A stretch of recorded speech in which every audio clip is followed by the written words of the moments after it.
Alors toi maintenant, des fois, tu as peur des démons. Tu es qui? Tu es enfant de Dieu? Tu es fils de Dieu? Ou tu es quelqu'un comme ça qui se balade un peu dans la chrétienté? Tu es qui? Tu sursautes la nuit. Oh Seigneur, j'ai rêvé, on m'a étranglé. Oh Seigneur, ah Seigneur, pasteur, on m'a étranglé. Aventurier, tu ne t'es jamais converti? Ou tu ne lis pas bien la Bible après la conversion? Tu appelles ton pasteur parce qu'on t'a étranglé la nuit? Non, il ne faut même pas dire, oh Seigneur, au nom de Jésus. Pourquoi tu es en train d'appeler Jésus dans des choses comme ça? Celui qui est en toi là, ça ne te suffit pas. Tu ne peux pas te lever et leur dire, toi qui es venu là, tu vois, toi comme tu es entré dans la chambre là, si tu reviens encore, tu ne vas pas te réveiller demain matin. Tu le dis à haute voix parce qu'il t'écoute de toutes les manières. Tu ne dois pas te comporter comme un esclave. Tu es enfant de Dieu. Tu es fils de Dieu. Un enfant de Dieu meurt selon le temps de Dieu. Est-ce que quelqu'un m'entend bien? Donc je veux aussi dire en même temps, toi en tant que fils de Dieu, ton fils ne peut pas être mangé par un sorcier. Ah, ça tombe sur toi. Tu as dit un amen, mais tu n'as pas compris ce que tu as dit. Ton fils, ta fille ne peut pas être mangée par un sorcier. Tu es fils de Dieu. Reprends un peu ta position. Quand tu vas reprendre ta position, l'autorité va se manifester. Lorsqu'on a le pouvoir, bien aimé, on ne craint pas, on n'a pas peur de certaines choses. On a quoi? Le pouvoir.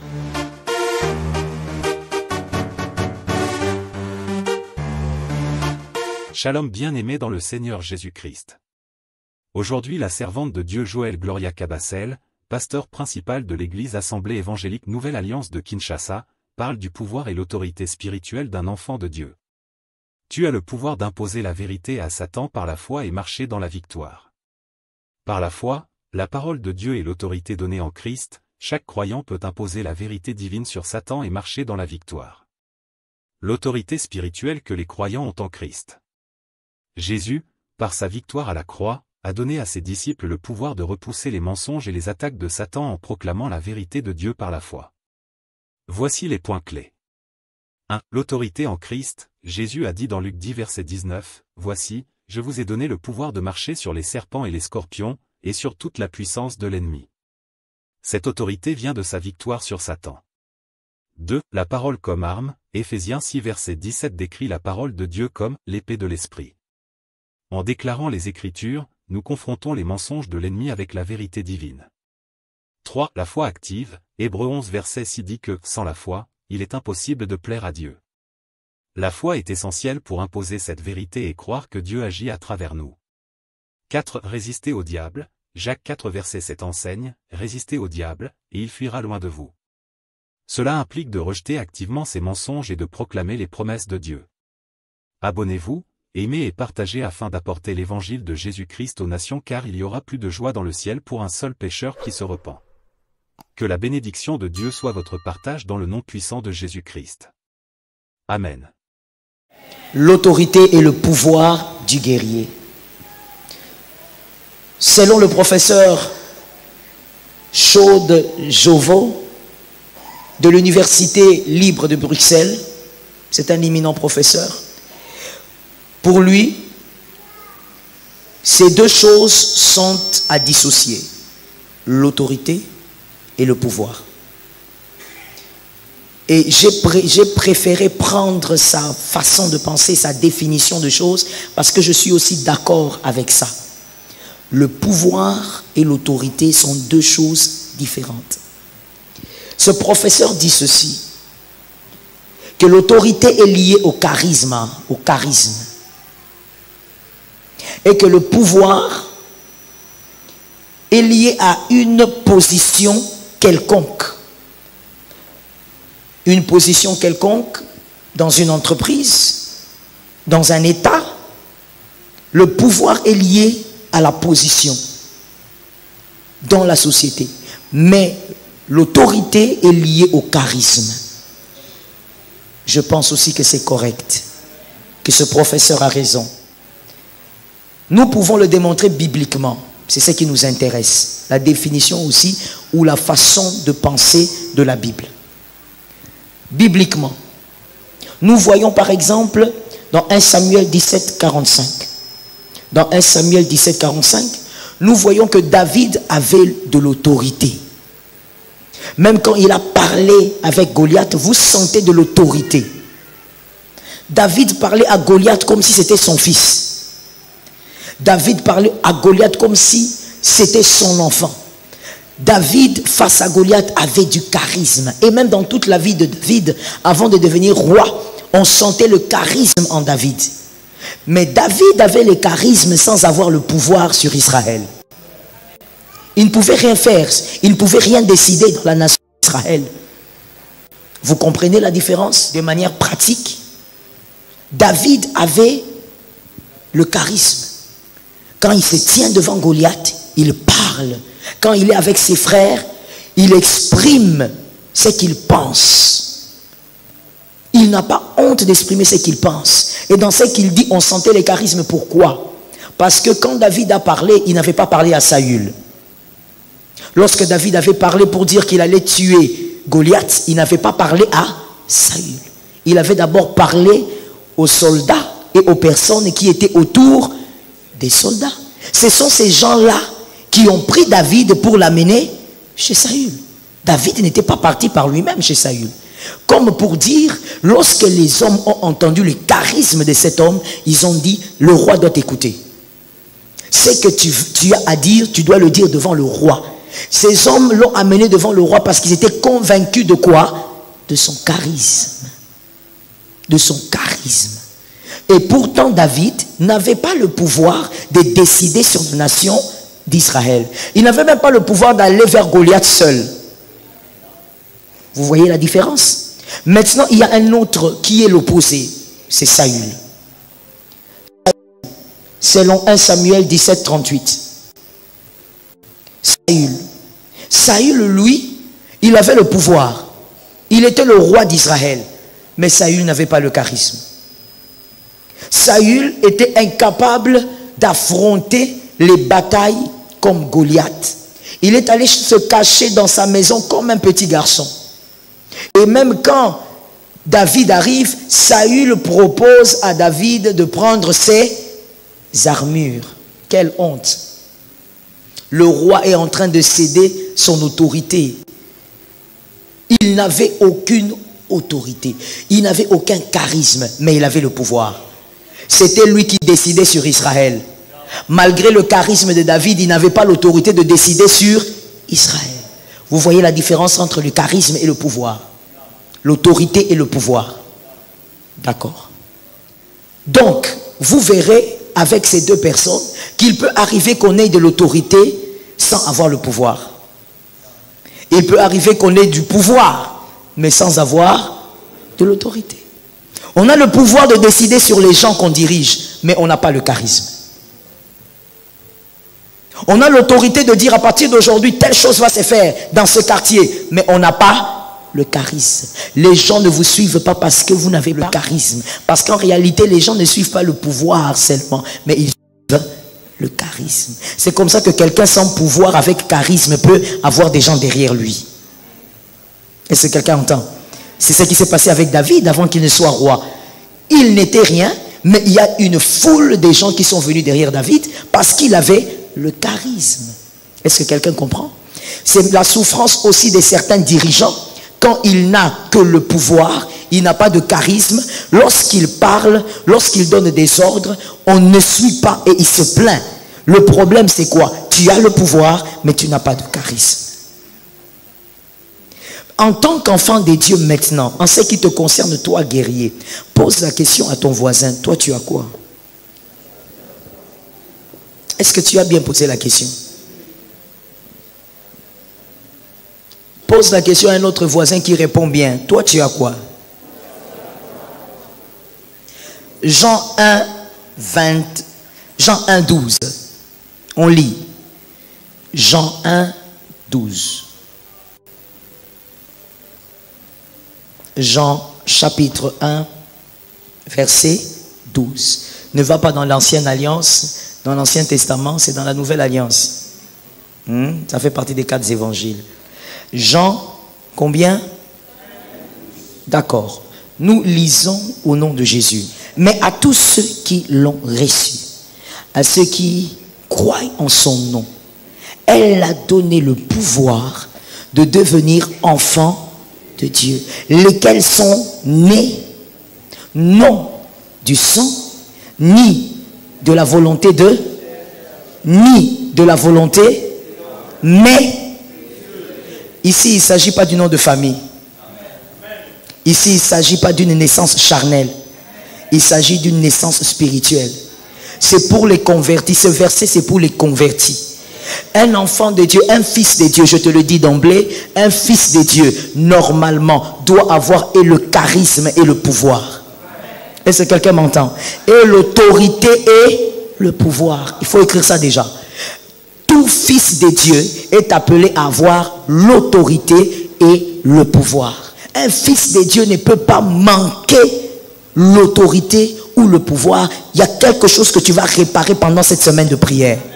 Ça tombe sur toi. Il y a quelque chose que tu dois réparer. Tout enfant de Dieu est appelé d'avoir l'autorité et le pouvoir. C'est-à-dire quoi? C'est-à-dire que tu es appelé à avoir, parlons d'abord de l'autorité, tu es appelé, puisque l'autorité c'est le charisme, tu es appelé à porter en toi la chose qui te permet d'exercer dans le surnaturel. Est-ce que quelqu'un m'entend?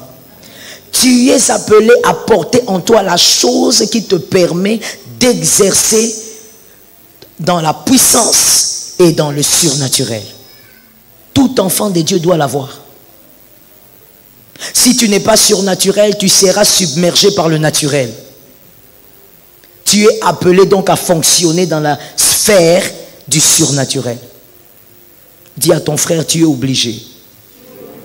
Non, dis-lui bien, j'ai l'impression que tu as un problème. Dis-lui bien. Dis encore à un autre.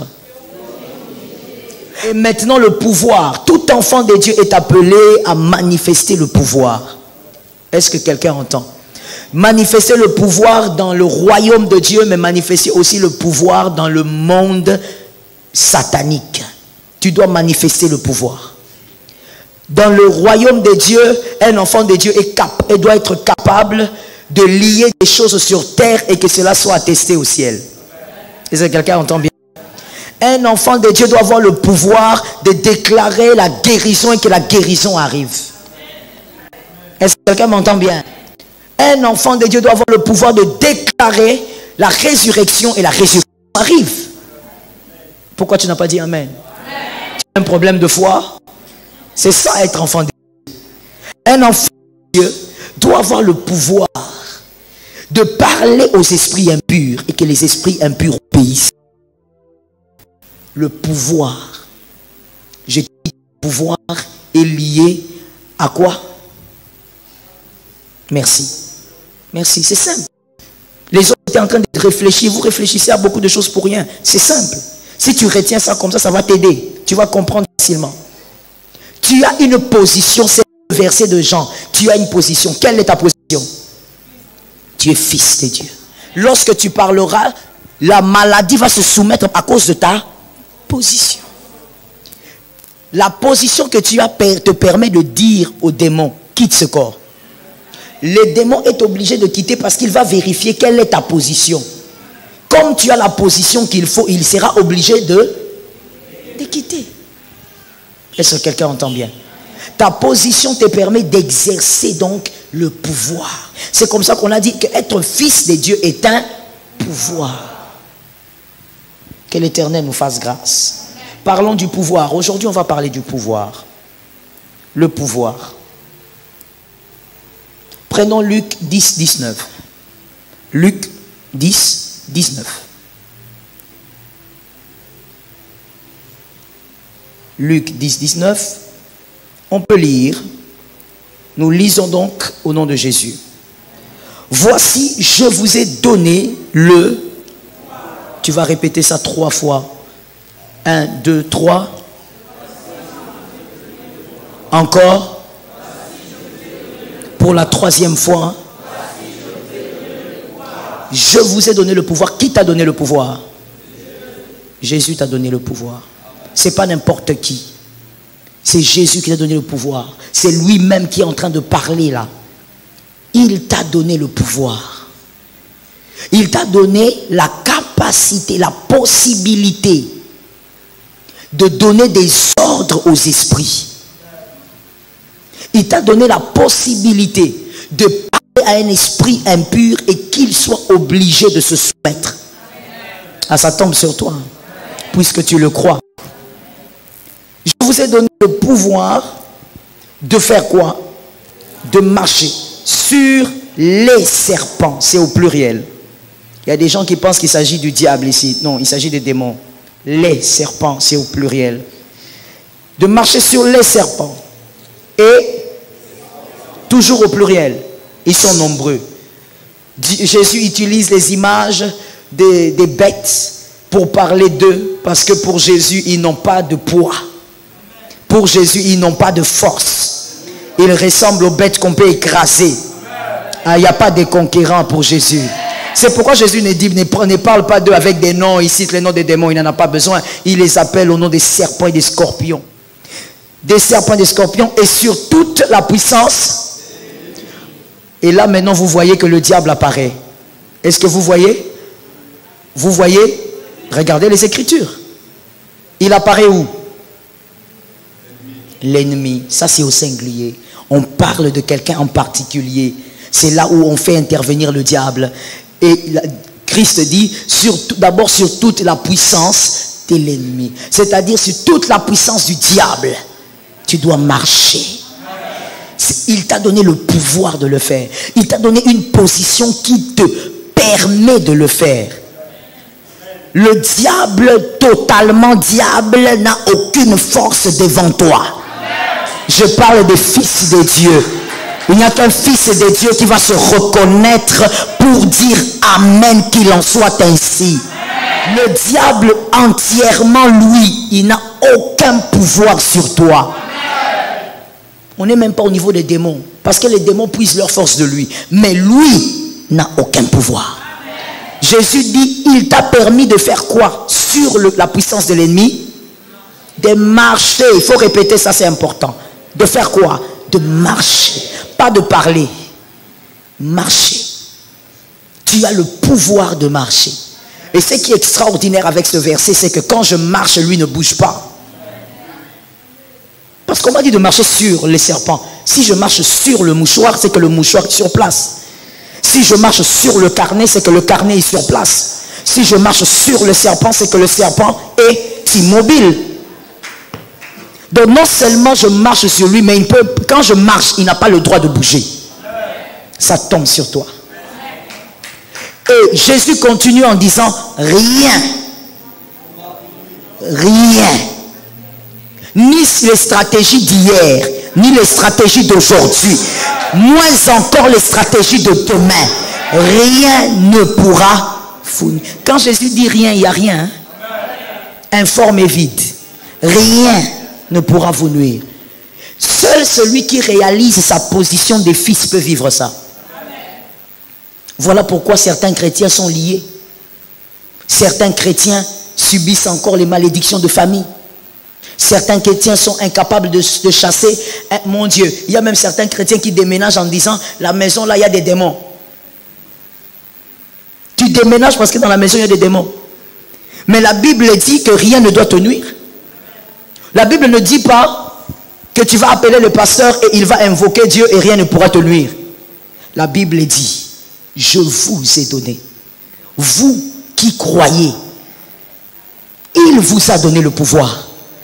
Donc normalement, toi tu ne peux pas fuir une maison parce que la maison, il y a des manifestations de démons. Et quand tu fouilles une maison comme ça, les démons regardent et disent, oh voilà, un autre qui ne connaît pas sa position, ça marche. Est-ce que quelqu'un entend?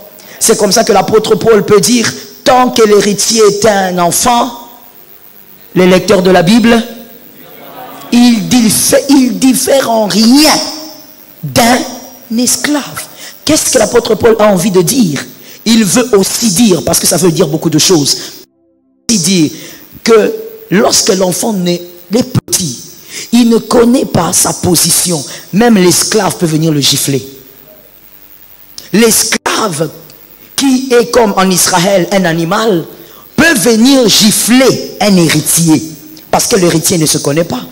Toi, tu fouilles un quartier parce qu'il y a des démons. Tu fouilles un quartier parce qu'il y a des sorciers. Il y a quelqu'un qui ne s'est jamais connu. Selon la parole de Dieu, déjà selon Jean et selon Luc, tu ne peux pas, selon ta position, fuir un démon. Le démon est obligé de partir quand toi tu donnes des ordres. Ta manière de dire amen me fait comprendre que tu ne connais pas qui tu es. Tu n'as jamais lu la Bible. Voilà pourquoi même quand tu entends des prédications, habitue-toi à lire la Bible. Tu ne peux pas me dire, non, moi je n'irai pas dans tel hôpital, il y a beaucoup de sorciers. Écoute-moi bien, dans les avions que tu montes, ceux qui conduisent ces avions, les pilotes sont chrétiens. La majorité des pilotes ne sont pas chrétiens. Ce sont des hommes très mystiques. Parce que pour eux, naviguer là dans les airs, il faut être mystique. Ce sont des hommes mystiques. Et des fois même qui voient des choses mystiques. Mais tu ne montes pas dans l'avion. D'ailleurs, tu es en train de prier pour voyager avant la fin de l'année.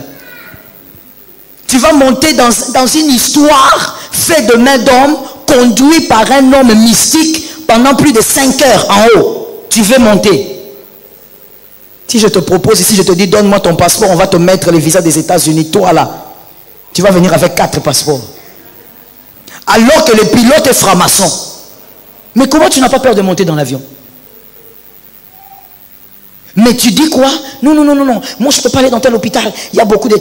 Frère, normalement selon ces 2 versets-là, toi avec ta position de fils de Dieu, tu vas aller dans l'hôpital que tu veux. Tu entres là-bas, tu te fais consulter. Aucun sorcier n'a le pouvoir de... Satan.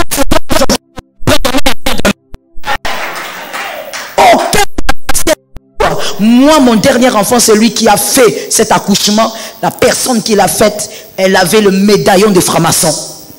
Bien là, gros. J'ai regardé le médaillon, j'ai dit, gloire à Jésus. Moi, je ne suis pas ici pour ton médaillon. Moi, je suis ici pour accoucher. Et tout ce qui est à moi est sécurisé par le sang de Jésus. Je suis fils de Dieu. Voilà pourquoi il y a certaines choses, la Bible révèle cela. Certaines choses, je ne vais même pas appeler Jésus. Je vais régler ça moi-même. Parce que ma position me permet de régler ça moi-même. Quand tu viens chez moi, ma fille est capable de te dire, maman n'est pas là, rentrez. Tu vas rentrer, c'est ma fille. Elle a aussi un pouvoir, une parcelle de pouvoir dans la maison. Tu vas rentrer. Que tu discutes ou pas, tu rentreras. Parce que dans cette parcelle, elle a aussi un petit pouvoir de nuire. Le problème, c'est quoi? Tu as tellement pris l'évangile de la mauvaise manière que tu commences à subir des choses que tu ne devrais pas. Est-ce que quelqu'un entend? Un sorcier ne peut pas manger un enfant de Dieu. Si on a mangé ton oncle, il va aller en enfer. Parce que manger quelqu'un, c'est un terme très bizarre que beaucoup de gens ne peuvent même pas comprendre. Consommer quelqu'un, comme les Ivoiriens les appellent les vampires, les sorciers. Quand ils mangent quelqu'un, c'est-à-dire qu'ils ont le contrôle sur son âme. Mais c'est que Dieu a. Aucun sorcier ne peut contrôler. Un enfant de Dieu meurt selon le temps de Dieu. Est-ce que quelqu'un m'entend bien? Donc je veux aussi dire en même temps, toi en tant que fils de Dieu, ton fils ne peut pas être mangé par un sorcier. Ah, ça tombe sur toi. Tu as dit un amen, mais tu n'as pas compris ce que tu as dit. Ton fils, ta fille ne peut pas être mangée par un sorcier. Tu es fils de Dieu. Reprends un peu ta position. Quand tu vas reprendre ta position, l'autorité va se manifester. Lorsqu'on a le pouvoir, bien aimé, on ne craint pas, on n'a pas peur de certaines choses. On a quoi? Le pouvoir. Je vais dire quelque chose de bizarre, mais acceptez ça comme ça. Dis à ton voisin, il faut t'apprêter. Tu sais, toi et moi, quand on veut sortir des fois le soir, ou pas le soir, la nuit, disons vers 2h, 3h du matin, on va réfléchir 3 fois. Hein? Parce que vraiment, il faut se faire accompagner par je ne sais pas qui. Parce que tout peut arriver. On peut t'agresser. Mais écoute-moi bien. Les filles du président, si elles veulent sortir à 3h, elles vont sortir bien même. Et elles ne vont même pas rouler vite. Pourquoi? Parce que devant leur voiture, il y aura peut-être 4 voitures. Derrière leur voiture, il y aura encore 5 voitures. La position. Dis à ton frère la position. Alors toi maintenant, des fois, tu as peur des démons. Tu es qui? Tu es enfant de Dieu? Tu es fils de Dieu? Ou tu es quelqu'un comme ça qui se balade un peu dans la chrétienté? Tu es qui? Tu sursautes la nuit. Oh Seigneur, j'ai rêvé, on m'a étranglé. Oh Seigneur, ah Seigneur, pasteur, on m'a étranglé. Aventurier. Tu ne t'es jamais converti? Ou tu ne lis pas bien la Bible après la conversion? Tu appelles ton pasteur parce qu'on t'a étranglé la nuit? Non. Il ne faut même pas dire, oh Seigneur, au nom de Jésus. Pourquoi tu es en train d'appeler Jésus dans des choses comme ça? Celui qui est en toi là, ça ne te suffit pas. Tu ne peux pas te lever et leur dire, toi qui es venu là, tu vois, toi comme tu es entré dans la chambre là, si tu reviens encore, tu ne vas pas te réveiller demain matin. Tu le dis à haute voix parce qu'il t'écoute de toutes les manières. Tu ne dois pas te comporter comme un esclave. Tu es enfant de Dieu. Tu es fils de Dieu. Je ne sais pas ça fait combien d'années. Je crois que ça fait tellement longtemps. C'est peut-être quand j'avais 12 ans que moi j'ai fait des cauchemars. Je n'en fais jamais. Ça va commencer comment? Oh, cauchemar, oh, il y a quelqu'un, un esprit ou quoi. Il va venir d'où? Il va d'abord venir comment? Mon sommeil, c'est pour le repos. Parce que quand je me réveille, c'est pour prier et travailler la prédication. Il ne peut pas venir me tourmenter la nuit. Est-ce que quelqu'un m'entend? Mon sommeil, ce n'est pas pour venir être étranglé. Oh, tu te réveilles le matin. Oh non, j'ai l'impression que ma bettinga est loco. Betioni. Soit tu n'es pas bien converti, soit tu ne lis pas la Bible. Si tu es bien converti, tu ne lis pas bien ta Bible. On ne peut pas te taper quoi que ce soit. Tu es fils de Dieu. Rien ne doit te... Rien. Et quand on dit rien, c'est rien. Surtout pas venant du monde obscur. Rien ne doit te nuire. Est-ce que quelqu'un entend? C'est comme ça qu'il y a certains parents qui ont même transmis à leurs enfants la peur. Ton fils se réveille, il dit qu'il a fait un cauchemar. Toi, tu transmets la peur au lieu de transmettre la foi. Tu es là comme ça. C'est vrai. Oh là là là là là. Oh là là. Le feu, le feu, le feu. Même quand tu dis feu là, tu trembles. Tu regardes le chat, tu vois le sorcier. Tu regardes le rat, tu vois le sorcier. Tu regardes le papillon. Vous avez des problèmes. Tu regardes les chiens. Frère, il ne faut pas venir chez moi alors. Parce que moi, j'aime les animaux. Pour toi, tout devient mystique. Quand tu entres dans une maison, tu regardes, tu dis, pourquoi dans cette maison, il y a des pyramides? Pas ici, sortons. Si être fils de Dieu, c'est fuir les démons, c'est que c'est un vrai problème. Parce que ce sont nos adversaires, nos ennemis de tous les jours. Maintenant, nous allons faire comment? Parce que nous fouillons. La Bible a dit fouiller l'impudicité. La Bible n'a pas dit fouiller les démons. Dis à ton frère, il ne faut pas fuir. Tu es fils de Dieu. Tu dois connaître, tu dois te rappeler de ta position. Regardez ce qui se passe avec Jésus dans Luc 13, 16. Jésus a ordonné qu'une femme qui souffrait depuis 18 ans soit libérée de son infirmité. Mais Jésus révèle que c'était les démons qui liaient cette femme, qui avaient emprisonné cette femme. Jésus ordonne donc la délivrance de cette femme. Et par là, vous comprenez que votre pouvoir n'est pas lié qu'aux esprits impurs, mais vous avez aussi le pouvoir d'ordonner que la bonne santé revienne dans un corps. Est-ce que quelqu'un m'entend? Moi, je suis d'accord, il y a des gens qui trouvent que c'est exagéré, mais écoutez, c'est la foi de chacun. On a parlé de la foi des autres ici. Il faut savoir accepter la foi des autres. Moi, je ne suis pas totalement contre les hommes de Dieu qui disent un enfant de Dieu ne doit pas tomber malade. Je ne suis pas contre. Il y a une partie de la vérité. Si toi tu tombes malade, ce n'est pas une raison pour appuyer le fait qu'un enfant de Dieu peut tomber malade. Eux qui ont dit, pour eux, un enfant de Dieu ne devrait pas, ils n'ont pas totalement tort. Parce que selon la volonté de Dieu, tu dois être capable de donner l'ordre même à ton corps. La maladie visite. Bien aimé, tu es d'accord avec moi que la maladie provient du mal? Il faut savoir. La maladie émane du mal. Quand la maladie entre dans le corps, tu dois être capable de dire au nom de Jésus, tu dois laisser mon corps. Parce que moi, je dois être en bonne santé. Je souhaite que tu prospères comme à tous égards, c'est-à-dire même ton corps. Un enfant de Dieu tout le temps malade, tout le temps malade. Tu trouves ça normal? Il y a même des gens qui se plaisent dedans. Ils font le communiqué. J'ai mal au dos, j'ai mal aux pieds, j'ai mal à la tête, j'ai la malaria. Tu es content? Ce n'est pas une gloire. Ce n'est pas une gloire. Les enfants de Dieu qui ne sont pas visités par la maladie, qu'est-ce qu'ils ont? Toi, tu vas me dire les anticorps. Il n'y a que les anticorps, tu es sûr? Par le pouvoir de Jésus, quelqu'un peut vivre en bonne santé. Ça tombe sur toi, tu as cru. Il peut vivre en bonne santé. Comment servir le Seigneur quand on est malade? Comment évangéliser quand on est malade? Le Saint-Esprit, là où il vit, peut-il laisser le temple se détruire? Vous oubliez des fois que quand tu dis je suis malade, c'est le temple du Saint-Esprit. Quand tu le dis, qu'est-ce que le Saint-Esprit pense? J'ai aimé ce qu'un homme de Dieu avait dit. Il a dit, avant de dire une chose, pose-toi la question, si Jésus était là, il aurait dit quoi? Puisque le Saint-Esprit est en toi, quand toi tu dis qu'il est malade, réfléchis un peu, qu'est-ce que Louis dit? Pendant que tu dis aux gens là, je suis malade, Louis en toi, quelles sont les émotions du Saint-Esprit?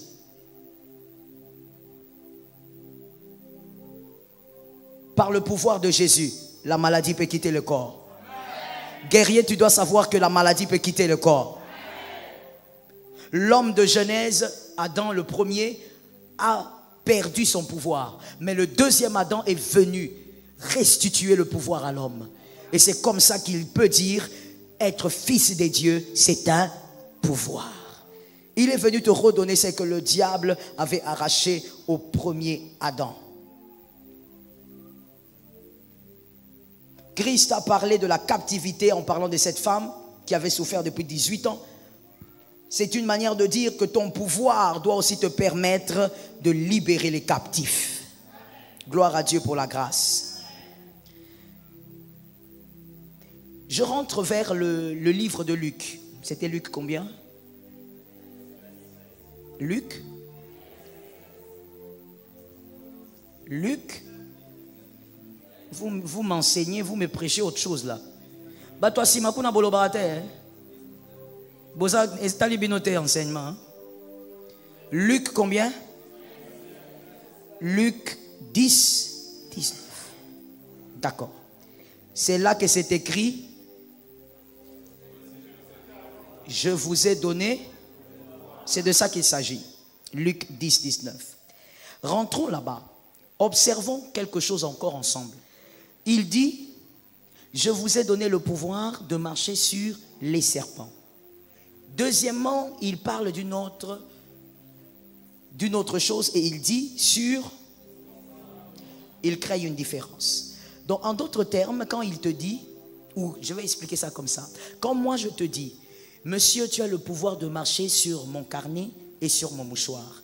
C'est-à-dire que quand toi tu vas marcher, tu sauras faire la distinction entre... Merci. Si tu marches seulement sur le carnet, tu viendras me dire, je n'ai pas marché sur le mouchoir. Tu avais dit que je marcherais sur le carnet et sur le mouchoir. En d'autres termes, quand Jésus dit, vous marcherez sur le serpent et le scorpion, qu'est-ce qu'il est en train de vous donner en même temps en dehors du pouvoir?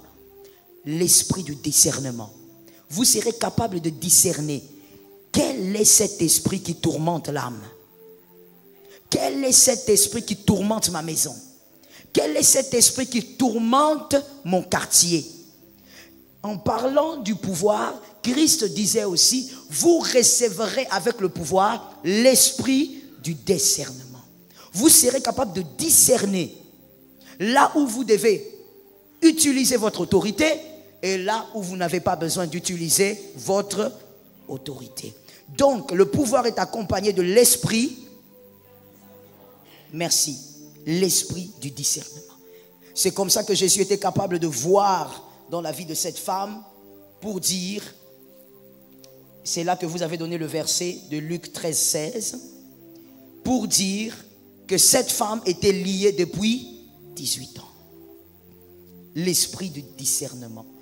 Je dis à un homme, l'Éternel t'a accordé en tant que fils un esprit de discernement. Tu es capable, bien-aimé, par le Saint-Esprit de savoir que dans cette histoire, il y a des esprits impurs. Dans cette affaire, il y a l'intervention des esprits mauvais. J'ai l'obligation de marcher sur le serpent. Aujourd'hui, dans la nouvelle alliance, le serpent ne peut pas, le diable ainsi que les autres, ne peuvent pas se taper la poitrine pour leur ruse. Parce que dans la nouvelle alliance, il y a le discernement. Il peut être rusé comme il veut. L'esprit du discernement va toujours t'orienter.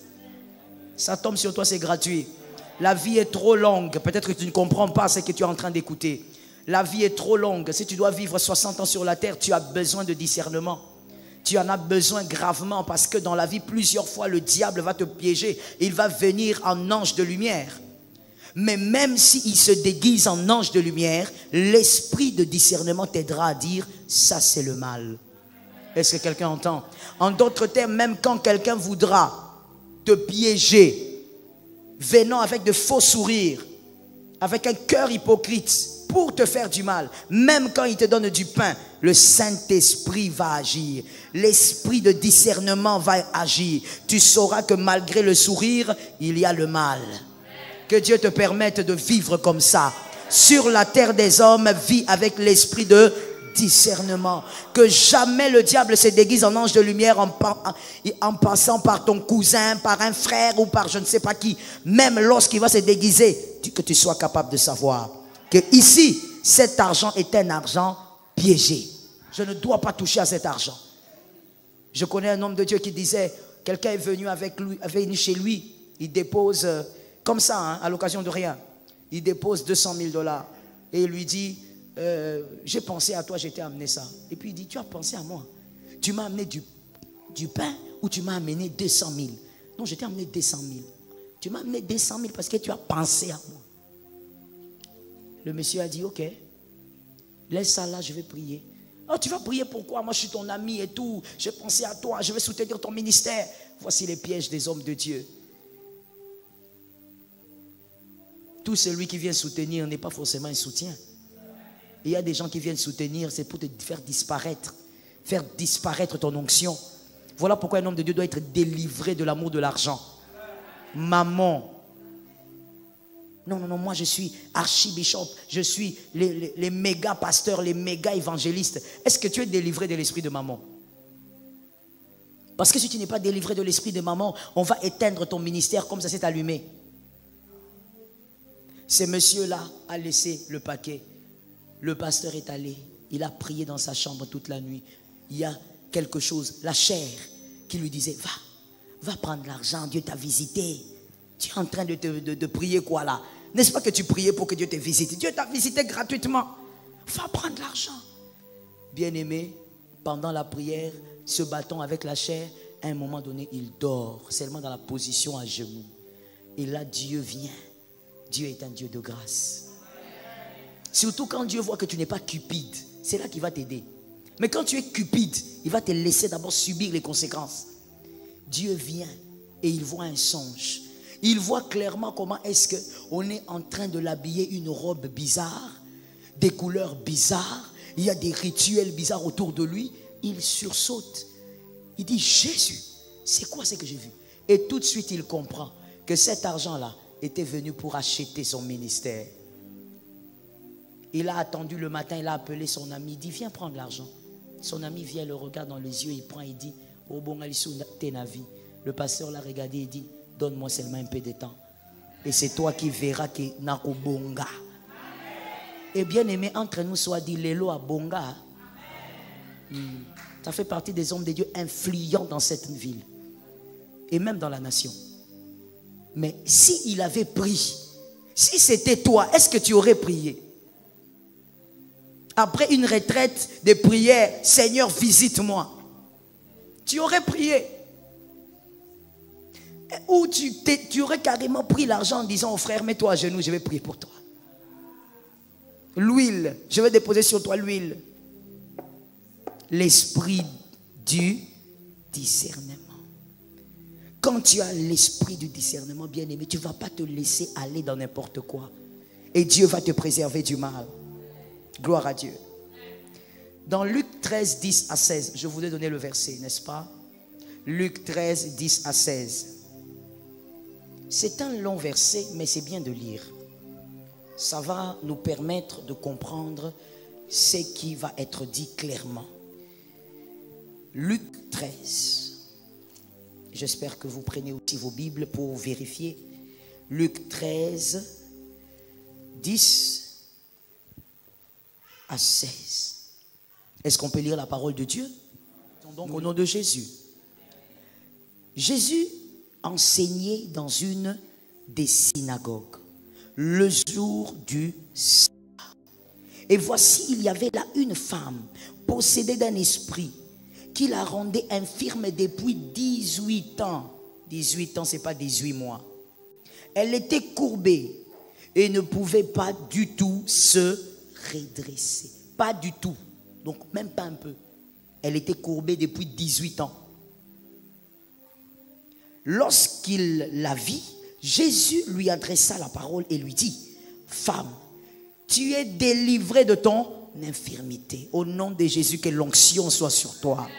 Que tu sois capable en tant que fils d'amener la restauration dans les vies. Et il lui imposa les mains. À l'instant, elle se redressa et glorifia Dieu. Mais le chef de la synagogue, il ne manque jamais, indigné de ce que Jésus avait opéré cette guérison un jour de sabbat, dit à la foule: il y a 6 jours pour travailler. Venez donc vous faire guérir ces jours et non pas le jour du sabbat. Et Jésus réplique, moi j'aime Jésus pour des phrases comme ça: hypocrite, lui répondit le Seigneur, est-ce que chacun de vous, le jour du sabbat, ne détache pas de la crèche son bœuf ou son âne pour le mener boire? Et cette femme, qui est une fille d'Abraham, et que Satan tenait, répète ça 3 fois, tenait lié. Encore. Encore. Depuis 18 ans, ne fallait-il pas la délivrer de cette chaîne le jour du sabbat? Ça, c'est le cœur de l'homme. Pour avoir été moi-même adventiste à ma naissance, c'est-à-dire respectant les Shabbats, je comprends le scandale ou l'indignation de ce chef de la synagogue. Parce que le jour du Shabbat, tu ne peux même pas lever un livre. Le jour du Shabbat, tu ne peux pas repasser. Tu ne peux pas préparer. On prépare le vendredi, mais le vendredi avant le coucher du soleil. Parce que le Shabbat commence au coucher du soleil. J'ai respecté ça depuis mon enfance. Pas mon enfance, quand je suis né dans le Shabbat. Donc moi, quand je lis ça, je ne lis pas ça comme toi. Moi, je comprends l'indignation de cet homme. Toi, tu vas lire, tu vas dire: oh, cet homme est incrédule, hein? Qu'est-ce que ça fait? Oh, c'est parce que tu ne connais pas ce que c'est. C'est une indignation que de voir quelqu'un le jour du Shabbat en train de balayer sa maison. On ne balaye pas la maison. On balaye vendredi, avant le coucher du soleil. Quand on arrangeait la maison, on arrangeait la chambre, on regardait le coucher du soleil. Tu arranges vite, vite, vite, vite. Dès que le coucher du soleil arrive, tu arrêtes tout. Sinon, tu pêches. C'est ça le Shabbat. Et donc, quand cet homme est en train de dire: pourquoi vous venez vous faire guérir? Parce qu'on ne pouvait même pas déclarer une guérison, une restauration ce jour-là. Il faut attendre le coucher. Et finalement, Jésus arrive. Jésus parle parce qu'il est en même temps en train de vouloir sauver une vie. Que l'Éternel te fasse grâce. Que le pouvoir que tu as reçu te permette de sauver des vies. Avançons et écrivons. La pensée du Christ face au pouvoir qu'il t'a donné. La pensée du Christ face au pouvoir qu'il t'a donné. Premièrement,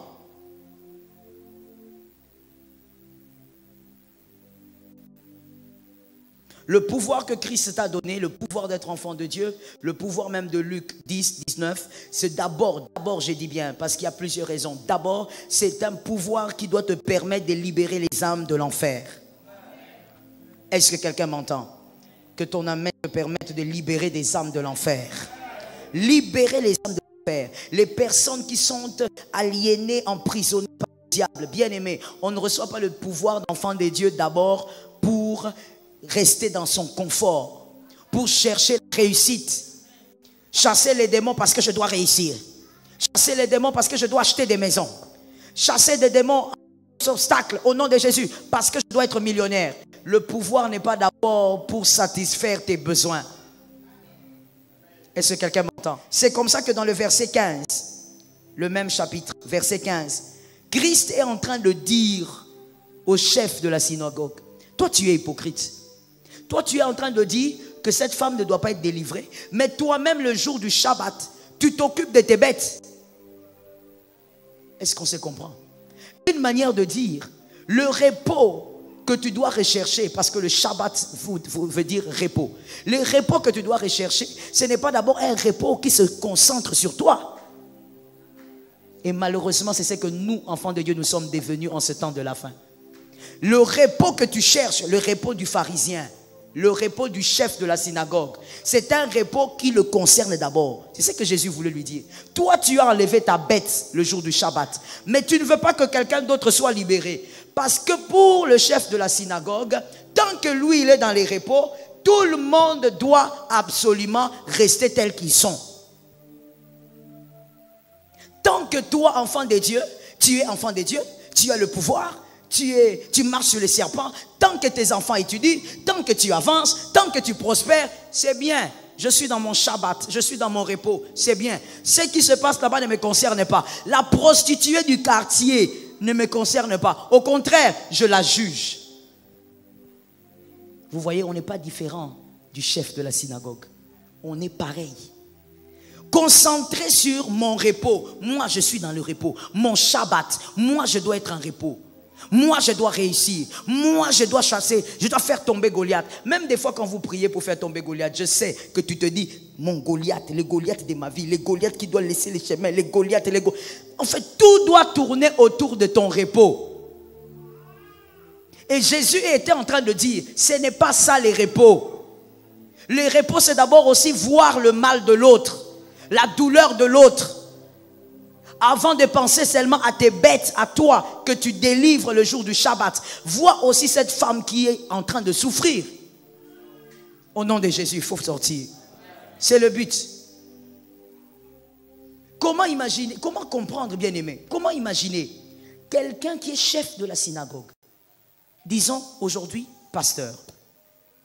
Il y a une femme qui vient courber pendant longtemps. La Bible ne dit pas qu'elle venait depuis 18 ans. Donc disons, elle était malade depuis longtemps, infirme, emprisonnée par les démons. Mais toi, le chef de la synagogue, toi le pasteur, tu ne remarques même pas qu'il y a une femme qui souffre depuis des années. Tu ne cherches même pas à savoir quel est le problème de cette femme. S'il connaissait le problème, Jésus n'aurait pas dit, c'est le diable qui l'a lié. Jésus l'a dit parce que le chef de la synagogue ne savait même pas pourquoi la femme souffrait. Et vous savez pourquoi? À cause du repos que lui vivait. À cause du Shabbat que lui vivait. Moi et toi, enfants de Dieu, nous devons sortir de ce monde-là. Nous devons quitter ce monde-là. Là où tu penses que tu as reçu le salut pour toi, pour ta paix, pour avancer, pour que tout marche bien chez toi. La souffrance des autres ne t'intéresse plus beaucoup. Les âmes qui se meurent ne t'intéressent plus beaucoup. Comme j'ai dit, la prostituée du quartier, toi tu es le premier à critiquer, mais tu es enfant de Dieu. Pourquoi? Tu es content de ton Shabbat. Tu es content de ton repos.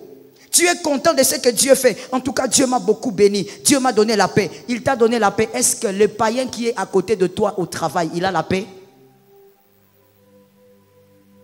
Le pouvoir que tu as reçu, c'est pour sortir les gens de l'enfer. C'est-à-dire évangéliser les païens. Évangéliser ceux qui ne connaissent pas Christ. Et aussi délivrer les captifs. Quelqu'un d'autre bien-aimé peut être enfant de Dieu, mais il a un problème. Il est captif de quelque chose. Mais toi, avec l'esprit de discernement, tu regardes, tu dis, ma soeur, tu souris tous les jours, mais tu n'es pas bien. Il y a quelque chose qui t'a lié. Mais bien-aimé, si tu ne te concentres que sur ton confort, Moi, je dois acheter une maison. Moi, je dois. Tu ne penses pas à celle qui est courbée depuis 18 ans. Tu ne sais même pas qu'elle est liée par un démon. Tu ne sais même pas que ton voisin, s'il boit beaucoup comme ça, c'est un alcoolique. Mais nous, les chrétiens, nous sommes devenus des grands critiqueurs. Dis à ton frère, nous sommes des critiqueurs. Nous sommes devenus des grands critiqueurs. On est là en train de dire, tu connais ce papa là? Ah, papa, on a mis la fort. C'est un ivrogne. Mais bien aimé, ne sais-tu pas que l'ivrognerie aussi est un esprit? Peut-être qu'il est lié par un esprit. Depuis 20 ans, il est lié par un esprit. Mais toi, au lieu de prier pour lui, même s'il ne va pas donner la tête pour imposer les mains, la prière, elle n'a pas besoin d'une proximité. Ça tombe sur une âme. J'ai l'impression que tu as un problème spirituel aujourd'hui. La prière n'a pas besoin de proximité. Même dans ta chambre, tu peux prier pour cet homme-là pendant une semaine. Dieu va agir. Mais bien aimé, combien de fois tu critiques des ivrognes qui sont liés au lieu que toi tu fasses ce que Jésus a recommandé dans ce verset? Pourquoi tu te contentes de ton confort? Pourquoi tu ne cherches que ton Shabbat à toi, ton repos à toi? Quand tu pries, tu ne penses même pas aux âmes qui sont en train de se mourir dans les boîtes de nuit. Tout ce que toi tu fais, c'est de critiquer. Regarde comment cette sœur s'habille mal. As-tu déjà prié pour que Dieu touche son cœur, pour qu'elle s'habille bien?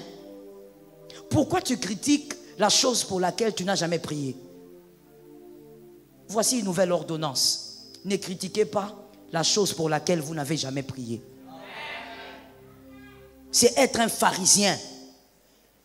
On a l'impression que les pharisiens sont trop incrédules, mais nous vivons comme ça. Tu critiques la femme qui est en train de détruire le foyer d'autrui, elle est peut-être 3e, 4e femme. Mais as-tu déjà prié pour que ça s'arrête? Jésus avait envie de dire, écoutez, vous vous occupez de vos bêtes, mais vous n'avez plus les yeux vers cette femme. Laisse-moi te dire une chose. Des fois, lorsqu'on est satisfait dans sa petite vie, on oublie que les autres ont des besoins. Tu critiques la femme qui est en train de détruire le foyer d'autrui, elle est peut-être 3e, 4e femme. Mais as-tu déjà prié pour que ça s'arrête? Je t'assure. Et c'est ce qui se passe avec le chef de la synagogue. Tellement que lui, il était bien, dans sa petite famille, il était bien. Il oublie que la femme, lui, il venait tous les jours dans la synagogue. Il est le chef de la synagogue. Mais il ne voit même pas cette femme qui est courbée, qui vient tous les jours. Tu veux que Dieu agisse dans ta vie, c'est bien. Mais le pouvoir que tu as reçu, c'est d'abord pour délivrer les âmes de l'enfer. Bien aimé, cette année tu pries en disant Seigneur, visitez-moi. C'est toujours toi, il n'y a pas de problème. Mais bien aimé, prie aussi en disant Seigneur, avant la fin de cette année, que je sorte même 2 âmes de l'enfer. Je n'ai pas entendu, tu peux le répéter. Wana vraiment, il faut tout le baka, amen. Que Dieu t'aide aussi. Pourquoi est-ce que ce n'est pas un rêve pour toi? Je veux dire un beau rêve. Que dans ta famille, le sorcier, un sorcier qui tourmente les gens, qu'un jour qu'ils se convertissent à cause de tes prières. Pourquoi ce n'est pas un beau rêve pour toi? Pourquoi quand toi tu penses à lui, tu penses toujours qu'il faut à Kauka, il faut que Nelibusso, chef de la synagogue, pharisien. Jésus était en train de dire, pourquoi vous êtes bien seulement dans votre petit confort? Pourquoi vous ne voyez plus les dégâts qu'il y a autour de vous? Et ça, bien aimé, il fallait que Jésus revienne à cette époque. C'est ce que nous vivons. Les chrétiens ne regardent plus les dégâts que le diable fait autour. Parce que le chrétien est focalisé sur une chose. Je vais me marier, je vais avancer, je vais avoir un travail, mes enfants doivent bien étudier. Moi. Et même quand tu penses à ton ciel, tu penses toujours. Il y a même les versets, tu sors même les versets de son contexte. Le salut est individuel. Comme pour dire, tout doit tourner autour de toi. Le salut est individuel, mais Christ lui-même a ordonné qu'il fallait distribuer le salut. Allez et faites de toutes les nations. Le salut doit se distribuer. Mais comment toi, quand Dieu te bénit un peu, tu oublies de voir, même pas tu oublies de voir, tu arrêtes de voir qu'il y a quelqu'un à côté de toi qui est captif du diable. Il y a des gens qui pleurent, qui crient, surtout les femmes. Mais les hommes aussi, ça arrive. J'ai déjà vu des hommes se plaindre pour leur belle-mère. Non, ma belle-mère est insupportable. Ma belle-mère, mais c'est souvent les femmes en Afrique. Ma belle-mère, ma belle-mère. Mais bien aimé, peut-être que la méchanceté de ta belle-mère là, c'est parce qu'elle est liée. Tu as déjà pensé à ça? Tu t'es déjà dit peut-être qu'il faut côté les jeunes. Côté les jeunes, t'es pas bomaillé. Ça, c'est nous, les chrétiens de la dernière heure. Non, côté la jeune, à ressentir. En d'autres termes, tu as envie de dire, je vais l'assassiner. Mais c'est ça, je veux terminer la personne. Il va voir les pharisiens. Nous sommes tous devenus les chefs des synagogues. Nous sommes tous devenus des pharisiens. Quand quelqu'un souffre même à 0 mètre, le chrétien est insensible. Depuis que la semaine a commencé, quel mendiant à qui tu as fait du bien? Quel orphelin à qui tu as donné ton pain? Je parle de la semaine, je ne vais pas parler de l'année. Je risque d'être choqué moi-même. Quel mendiant à qui tu as fait du bien? Je ne dis pas le mendiant à qui tu as donné 200 francs et toi-même tu sais que le 200 francs là tu ne vas pas l'utiliser. Et d'ailleurs regardez ce que nous faisons, nous les chefs de la synagogue. Chef de la synagogue, je suis en train de parler de qui? Merci, de nous les chrétiens de cette dernière heure. Lorsqu'on sort, on prévoit déjà l'argent des mendiants. En tout cas, ça c'est d'ailleurs pour les hommes gentils. Hein. Pour les personnes gentilles. Ils prévoient l'argent du mendiant. Et l'argent du mendiant, c'est combien? Des fois même combien? 100. Il sait que ça, je ne vais pas utiliser. Donc ça, c'est pour le mendiant. Donc, bien aimé, tu as même oublié que le mendiant était humain. Tu vois à quel niveau nous sommes? Nous qui crions être chrétiens, on vient parler en langue ici. Au nom de Jésus, ne parle plus en langue si tu n'es pas capable d'abord d'honorer la vie de l'autre. Bloque ton parler en langue. Bloque ça. Ce n'est pas dans le parler en langue qu'on va savoir que tu es enfant de Dieu. Le souci des âmes, on n'en a plus. Jésus était étonné. Non, essaye de plaindre le tableau. Jésus est épaté quoi. Il entre dans la synagogue, il voit le chef de la synagogue, il est là. Le chef était en train, je ne sais pas, peut-être de parler. Mais il voit une femme en train de souffrir. La Bible dit, elle ne pouvait même pas se relever. Donc imagine-toi seulement une femme qui a une grosse bosse, hein, du genre jusqu'ici. Elle ne peut pas se relever. Elle est courbée comme ça. La chose vient jusqu'au-delà de la tête. Mais le chef de la synagogue est là. Oh, Moïse a dit. Et quand Jésus vient délivrer, non, pourquoi tu fais ça?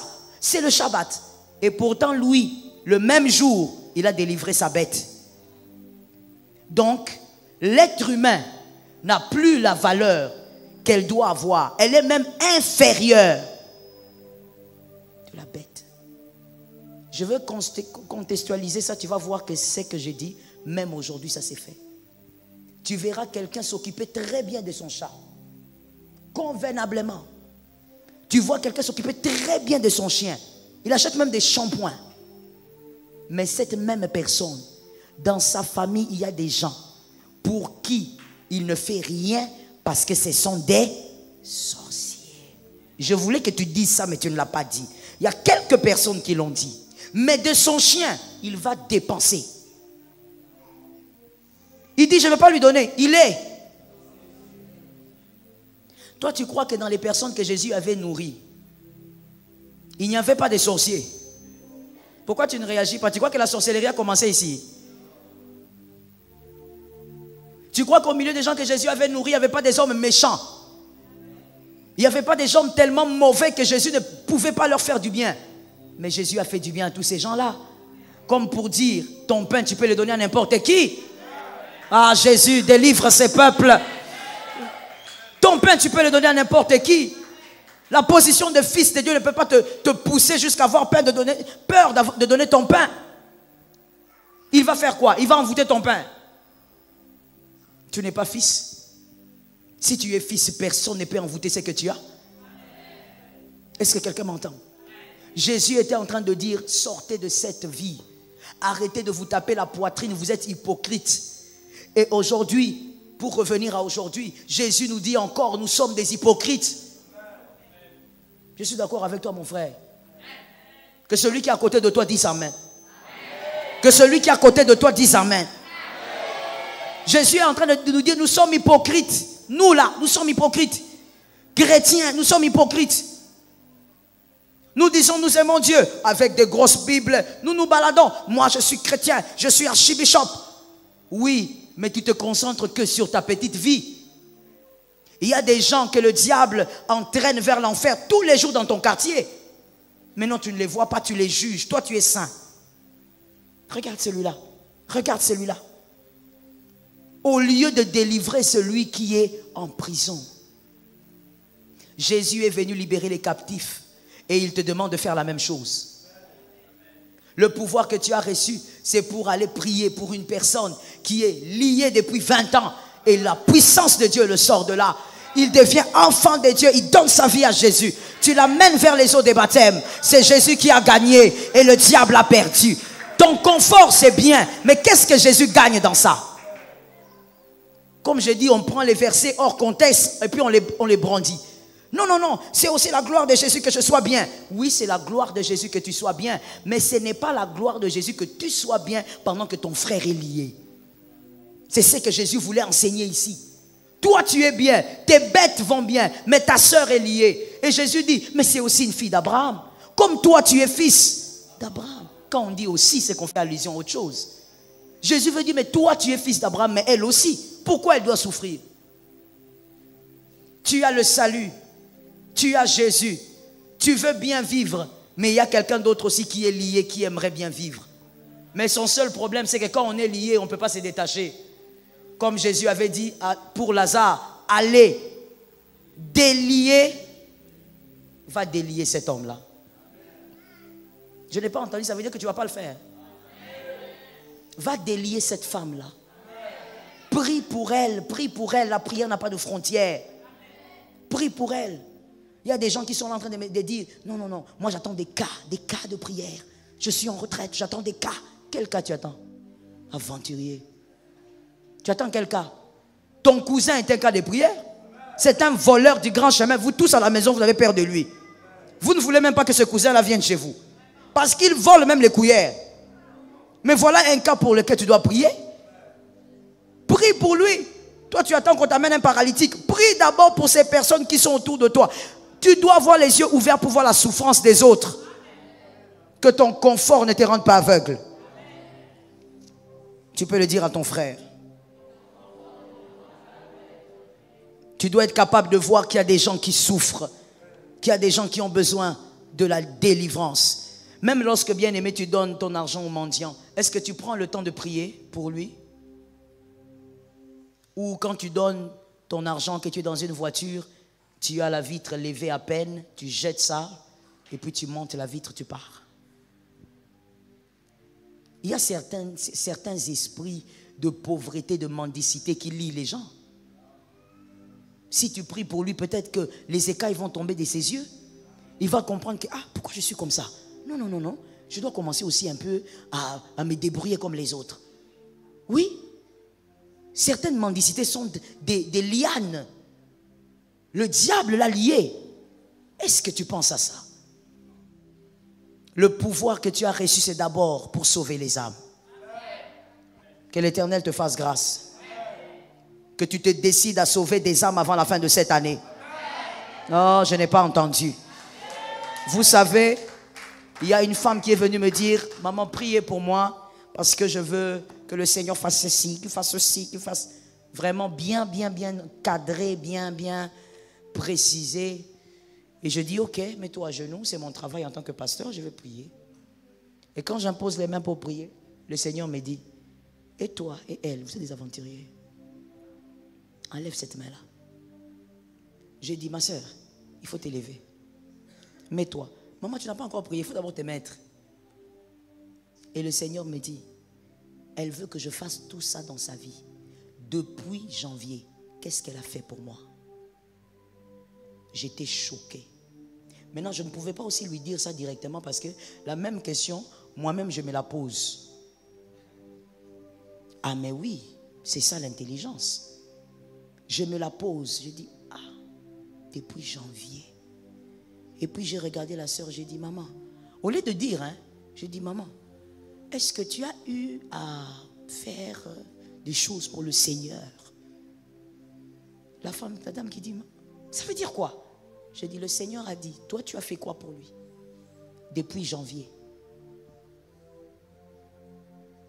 Les pharisiens, on doit faire des choses pour toi. Mais tu ne sais pas que le plus grand business de Jésus, c'est de gagner les âmes. Toi, tu ne fais rien pour les âmes. Depuis janvier, tu n'as amené aucune âme aux eaux des baptêmes. Aucune âme. Est-ce que je peux parler ici? Surtout lorsque vous êtes anciens, dans certaines églises, hein, les anciens, les pasteurs, des fois, vous vous laissez tromper par certaines choses. Les âmes que vous amenez aux eaux des baptêmes, c'est vous qui les avez gagnées. Ah, voilà. Mais toi, pasteur, parce que tu as baptisé les gens, tu vas dire, j'avais baptisé les gens. Tu as baptisé les gens, tu n'as pas gagné les âmes. Combien d'âmes tu as amenées au Seigneur depuis janvier? Combien d'âmes tu as gagné? Combien de personnes amenées aux eaux de baptême? La naissance d'eau. Vous voyez ce que nous sommes. C'est pourquoi au début je disais, nous sommes hypocrites nous tous. Hypocrites, pharisiens. Parce que nous sommes tellement concentrés sur ce qui doit nous arriver que nous avons même fermé les yeux à la souffrance autour de nous. Vous savez, moi je pense sincèrement que pour détruire les enfants de Dieu, pour amener les enfants de Dieu en enfer, le diable ne souffre plus. Pourquoi il ne souffre plus? Parce que les chrétiens l'aident beaucoup. Parce que, reconnaissez avec moi, les chrétiens sont les seules personnes qui devraient arracher les enfants, le diable, les âmes qui vont en enfer. Les chrétiens sont les seuls à le faire, ou capables de le faire. Mais les chrétiens aident beaucoup le diable. Le manque de compassion de chrétiens est élevé à un niveau incroyable. Aucune compassion. Quand tu me dis que tu n'as gagné aucune âme depuis janvier, dans ton quartier, il n'y a pas de païens. Mais je te pose la question. Tu te décides de parler ou tu ne veux pas? Dans ton quartier, il n'y a pas de païens. Il y a beaucoup. Dans ton quartier, il n'y a pas de personnes qui sont emprisonnées par le diable. Qui vivent dans l'impudicité parce qu'ils sont emprisonnés. Pas parce qu'ils veulent. Mais qu'est-ce que tu as toujours fait? Tu sors de ta porte, tu descends, tu prends ton taxi, tu pars. Direction église. Tu arrives, tu as ton petit coin, tu pries pour toi, tu pries pour tes enfants, pour ta famille. Tu termines, tu prends ton taxi, tu entres dans ta porte et tu dors. Tout ce qui t'importe, c'est toi. Le reste ne te concerne pas. Qu'ils aillent en enfer, qu'ils aillent pas, comme ils veulent. Quand ils mettent la musique païenne, oh, voilà ces païens-là qui dérangent le quartier. As-tu déjà prié pour ces païens que tu indexes? Mais peut-être qu'il est lié par un démon. Il y a un démon de cette musique-là qui le lie. As-tu déjà prié pour lui? C'est pourquoi je t'ai dit ici, ne critique pas quoi? Pardon? Ne critique pas. La chose pour laquelle tu n'as pas encore prié, pourquoi tu critiques? Tu devrais même t'appeler toi-même hypocrite. Je suis hypocrite, je suis hypocrite. Ne critique pas. Ne critique pas. Tu n'as même pas eu le courage de déclarer ton pouvoir de fils de Dieu sur sa vie. Pourquoi tu parles de sa vie? Ne critique pas. Tu as été indifférent. Reste indifférent.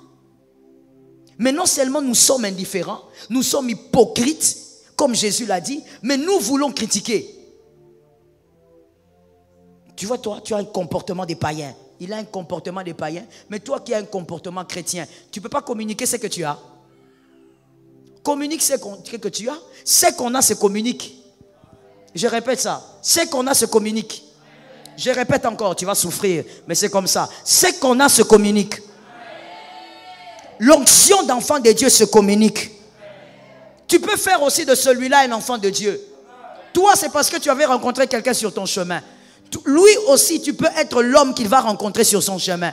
Au lieu de passer ton temps à critiquer les autres, sors de là au nom de Jésus. Gagne les âmes, dépeuple l'enfer. Arrête d'être un pharisien, un chef de synagogue. Regarde aussi celle-là qui est courbée. Est-ce que quelqu'un m'entend?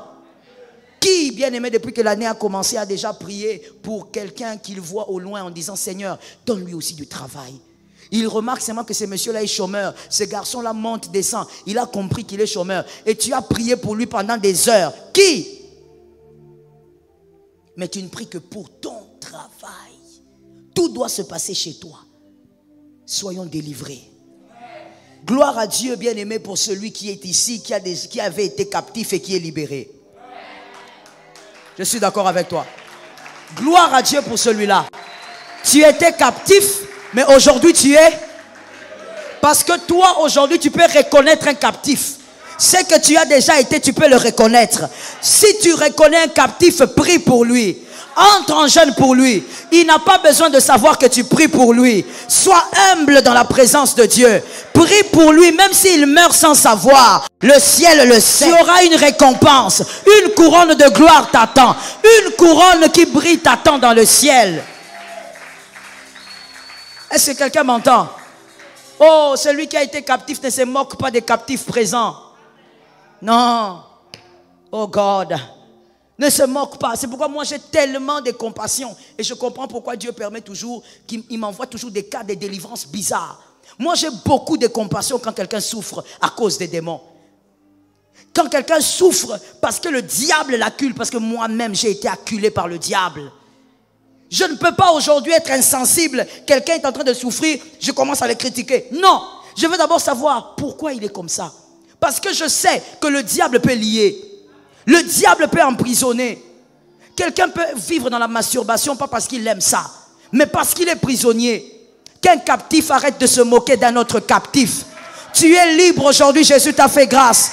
Captif d'autrefois, ne te moque pas du captif d'aujourd'hui. Je répète ça, les démons ramal. Captif d'autrefois, ne te moque pas du captif d'aujourd'hui. Tel tu as été libéré, tel lui aussi peut être libéré. Il peut être libre. Il n'y a aucun trou qui est très profond pour que la main de Dieu soit incapable d'arriver. Peu importe la profondeur, la main de Dieu peut arriver. Les compassions de Jésus vont arriver. Dieu peut délivrer une personne de n'importe quelle situation. Moi, il n'y a rien qui m'effraie. Parce que je sais que Jésus est réel. Et Jésus délivre. Oh mon Dieu. Il y a un homme de Dieu qui disait, toi tu appelles Dieu comment? Moi je l'appelle le Dieu de ma délivrance. Quand il a dit ça, je dis Amen. Moi aussi je l'appelle le Dieu de ma délivrance. Dieu peut délivrer de n'importe quoi. Même une femme qui a vécu 15 ans, 20 ans avec des relations sexuelles avec son père, Dieu peut la libérer. Dieu peut la délivrer. Et faire d'elle une femme pure, Dieu peut le faire. Arrête d'être égoïste. Arrête d'être hypocrite. Arrête de te concentrer sur ton Shabbat. Il reste quelques jours avant la fin de l'année. Voici le défi. Gagne les âmes. Que Jésus te bénisse. Qu'il bénisse sa parole. Shalom bien-aimés dans le Seigneur Jésus-Christ. J'espère que vous avez aimé cette vidéo.